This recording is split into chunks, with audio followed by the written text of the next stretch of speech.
Alright, I'm back with yet another unboxing, and I'm once again joined by... Mr. Jamesa. Yes, I said Mr. with my OC name. I'm currently eating breakfast at this exact moment at the time this is being recorded. Yep, and he is once again in the call because this is something I also got from him, just like the last unboxing, and this also happens to be a lot of 4. So, let's get into opening this. I mean, this single-handedly your biggest collection. Yep. I think, honestly, I'm probably more excited for this one than I was for the last one.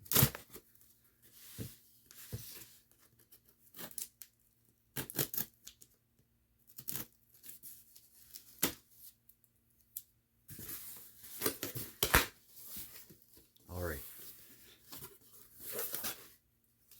Alright, you can already see one of the things.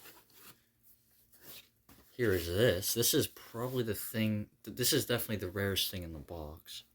This is a Sears, as you can tell. And I'll get more into this in a second. I'll do the same thing I did in the last unboxing. Open everything up at the end and review them. And then I'll get this one out. Here's this. This one's probably the most basic one in the box, but I actually traded him my old one because it was a version he wanted. And in return, I got a pretty much brand new one, so it was a win-win for me. Then this one's the one I was probably the most excited for here. See, it's a Westclox.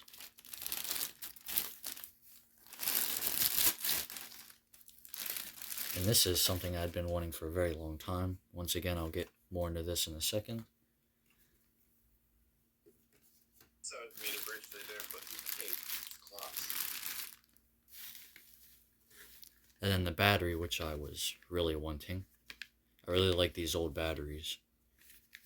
Yeah, I didn't need that, so yeah. And the last thing... Oh, not the last thing because there's manuals.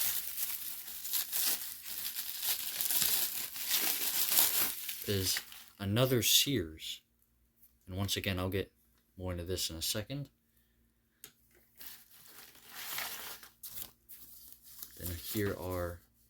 This is the manual for the Westclox. Yeah, I threw in all the accessories with the Westclox. I just didn't throw the box in. Yep, I really appreciate that. Because it couldn't fit in that small box. I didn't have anything bigger. And I'll get the boxes later on down the line. It's not really a big priority for me. Anyway, let's get all this stuff out of the way. Alright. I'll start off with the most basic one. This is a BRK 1839 ACI. Now, you might know that I already had one of these, but and that one was actually a little bit different because that one had a false alarm sensor and it had a black horn. But James wanted that version, and I decided that I'd trade it for a new one because I wanted a better in condition one anyway, and that was a version that he wanted. So. If I could find mine, well, I really quickly, but I don't know where it is. Yep. So it's somewhere. It's not this one. Very nice. Very glad to have a better condition one, and the bracket is broken, but I don't really care. It's not this one. This is my original one. Yeah, whatever. You guys have seen that ACI. Yeah, I have one of my first videos is of that thing, so I'm sure you guys have seen it. And I might throw a testing clip in here. But yeah, these are pretty basic, but I do really like these things. They're really cool to have. I do really recommend if you can get one of these things. They're really It's cool. an easy collector's item. Yep. And then I'll go to this one. This is the second least interesting, although I was really excited for this one. This one, as you can tell, is a Sears. But this one's actually quite interesting, which the base is kind of messed up. Oh, wow. Oh, there we go. Because it is Guardian based, as you can see. And not only is it Guardian based, but it has a heat sensor, which is interesting. And this is something I'd been wanting. I really want to get the version of this without the heat sensor, but he offered this to me kind of out of nowhere, and I couldn't couldn't decline it. But yep, it has your Kabishi CLB 27, your later Guardian sensor that the FB1As used. Um, it's got a interesting sensitivity adjustment. I haven't seen that one on Guardians yet, and I do have another Guardian Sears, but I don't know if I'll show that. So yeah, and I'll throw a testing clip of this in here because I can't test it since it's early in the morning.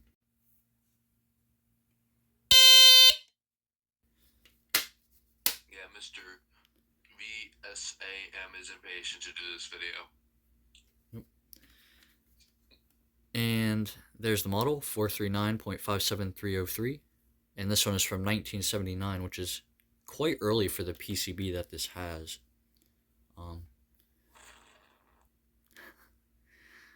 And me personally, I just recently found out that Guardian did actually make their own models with heat sensors, which makes sense. So, yeah. And then I actually have an alarm to compare this to. I might be the first person to be able to do this, but I also have the BRK one with the heat sensor, as you can see. And there are quite a few differences on the cover. Like this one has separators here and here. Oh, right there. And this one doesn't at all. And also the covers on the Guardian ones are thicker than they are on the 77R ones. And then of course the biggest difference, well, I can't do the same thing I do with the BRK one on this one. Of course the biggest difference is the circuitry, which is way different. So yeah. Anyway. Kind of funny. Also, note the horn cutouts, or not the horn cutouts, the heat sensor cutouts. They're slightly different as well. Yep. I completely forgot to mention that, so thanks for bringing that up. You're the only one that could confirm that as well because they're slightly different. Yep. And this is another thing that did have the box, but I can just get that box later on down the road. I have to find it. It's somewhere in my closet. And then we'll do the Westclox next because it is surprisingly not the rarest thing in this box. So here it is. Oh, wow, this thing is super cool. So this is their battery one. And this is something I've been wanting for quite some time. And first I'll show the battery actually. Here's the battery. It's a 12.6 volt Mallory Duracell. I have a few of these, but once again, like I said, I really like these batteries. Just made a video on this Westclox, by the way. It'll be up, actually it's already up, but it'll probably be public somewhere next month or probably this month. Yep. And then there was a sticker here that he took off, but I can clean up this residue. And it's got a do not paint sticker here. It's got an arrow here, which is where you take it off. Yeah, this is just a really cool design. I really like this design. And then the base is metal, which I'll also have to clean this up. It's a little bit smudged. And it looks like it actually has some rust forming. Yeah, some people might know, I was completely fine with getting rid of that Westclox because I have this one now. Yep, he has the very rare, I think that was actually Westclox's last model. That's the 9-volt one. So now, let's get into opening this. Where's the arrow? There it is.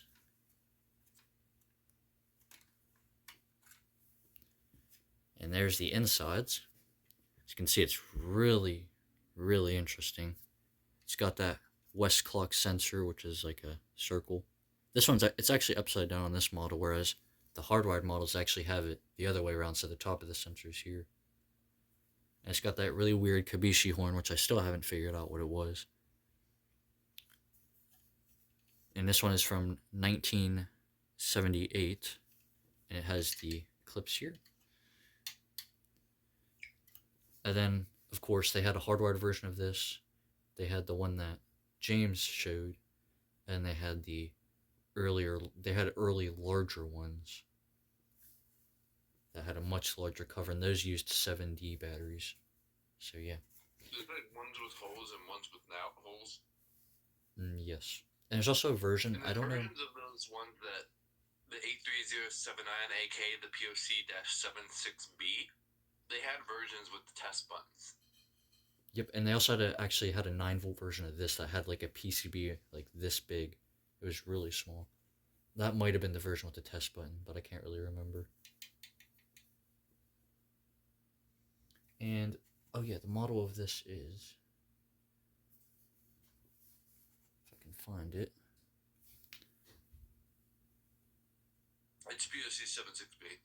Yeah. So yeah, oh, I hope this was in camera. I just realized I wasn't checking that. And then just snap it back here. Yep. And I'm really happy to have this. Huge thanks to James, of course. And you got the alligator clips, correct? Yep, I can, I'll throw in a clip of me plugging it in, but I don't think I'll be able to test it, just because I don't have a test spray. Alright. Fair enough. In my Westclox video, I'll have a clip of it testing, because I had both. Yep, I'll link his video down below for all of these units. Now. Once they're up. Yep. Now. Obviously, because right now they're members, but down the road in the next month they'll be publicly available. Now, this one may not seem all too interesting, but this actually happens to be the rarest alarm in the box. And you might notice something off about it. I'll first show the box. I really like this box. I like the blue design with the house I remember on when the I front. bought this like out of nowhere.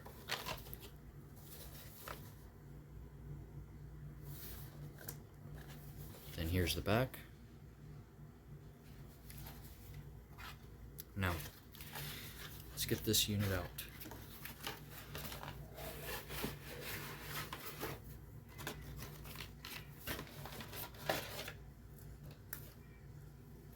Uh-oh. We might have a problem here. Alright. What?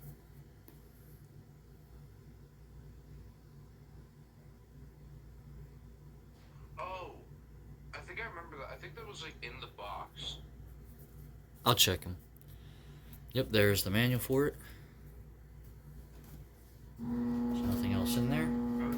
I was worried that it was the crayon button that came off.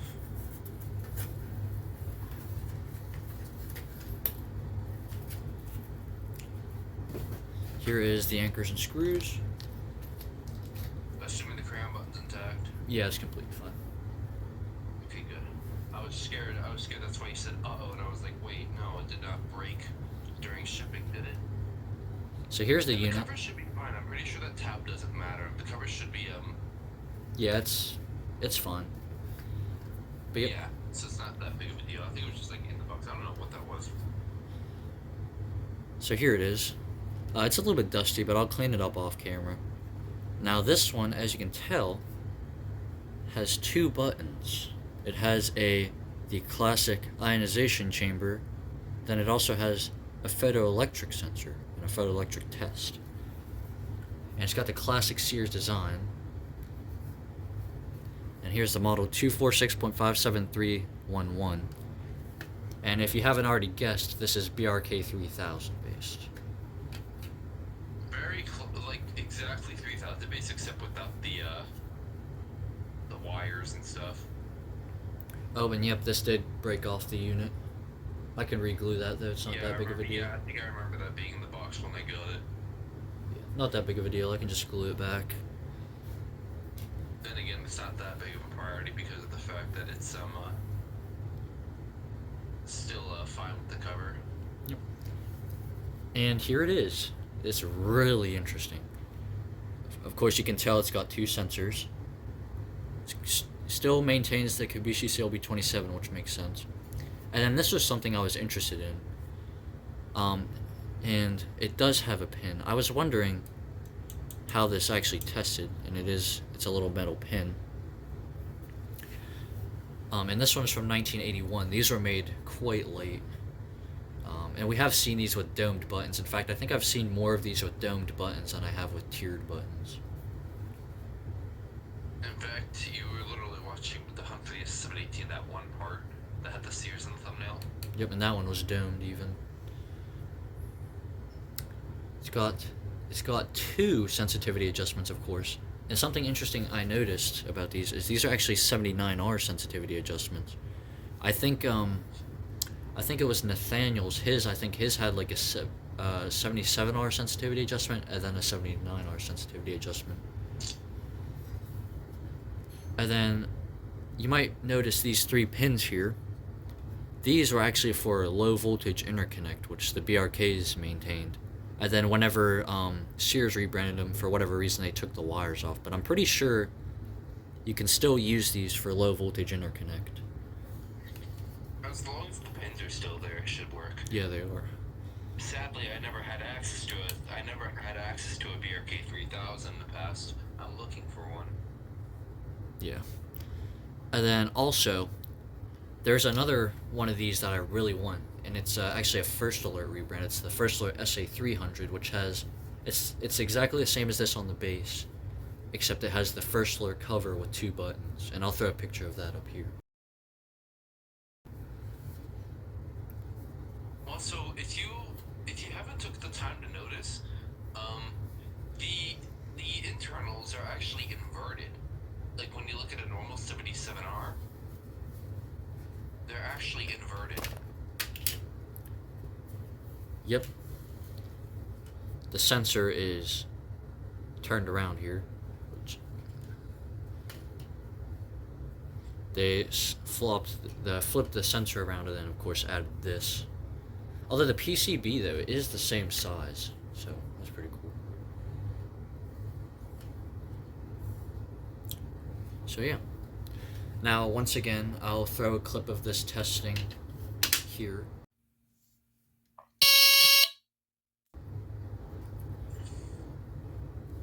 And you may have noticed I did not test it with this button because these are very fragile and I don't want to risk breaking it. So yeah. And here's the inside of the cover. It takes a lot longer to test when you use that button. Yeah, and it's the same. It sounds exactly the same. There's no real point. And likewise, especially with all the other units that I gave him in this box, except for the ACI, I made videos on all these alarms, so you can see the photoelectric testing sequence, and you can see how long it takes. Yep. So yeah, I don't really know what else to add to this, other than the fact that I'm actually still after one of these, just the normal basic 77R one without the heat sensor and without the dual buttons. So hopefully that'll be the next one I get. And yeah, so really don't know much else. Don't know what else to say about these, other than huge thanks to James for selling me some of these, and of course trading some of these, because these 2 were a part of a trade. These 2 I actually bought. So yeah. I don't know if James wants to add anything to this. All you can say is that I just see the walnut Sears in the background. Yep. So yeah, I hope you guys enjoyed this unboxing. Once again, huge thanks to James. I really appreciate these alarms. It was fun. And you want to say goodbye?